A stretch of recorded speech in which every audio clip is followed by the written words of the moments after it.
મહાનગરપાલિકાની વધુ એક ઘોર બેદરકારી સામે આવી હતી। વરાછાની અર્ચના સ્કૂલ નજીક રવિ પાર્ક સોસાયટી પાસે છેલ્લા 4 દિવસથી રોડ ખોદેલી હાલતમાં છે, જેના કારણે રોડ પર કીચડ ફેલાતા 10 થી વધુ બાઇકો સ્લીપ થઈ હતી, જેને કારણે બાઇક ચાલકોને ઈજા પણ પહોંચી હતી।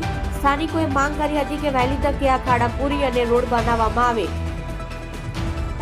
સુરત મહાનગરપાલિકા દ્વારા સુરતને સ્માર્ટ બનાવવા માટે અનેક પ્રયાસો કરી રહી છે। થોડા દિવસો પહેલા સુરતને સમગ્ર ભારતમાં સ્વચ્છતામાં પ્રથમ નંબર મળ્યો છે। સુરતમાં અનેક જગ્યાએ હજુ પણ પાલિકા દ્વારા પ્રાણ પ્રશ્નોનો ઉકેલ કરવામાં આવ્યો નથી।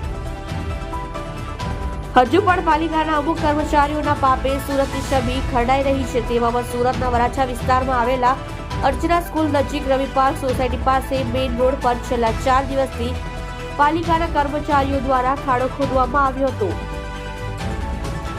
આ જગ્યા પર કામગીરી પૂર્ણ થઈ ગયા બાદ પણ આ ખાડો જેમને પૂરીને જતા રહ્યા હતા, જેના કારણે રોડની બીજી સાઈડથી પાણી નીકળી રહ્યું છે। તે ખાડામાંથી ભળી જતા ખાડાનું કીચડ રોડ પર ફેલાયું હતું, જેના કારણે 10 જેટલા બાઇક ચાલકો નીચે પટકાયા હતા।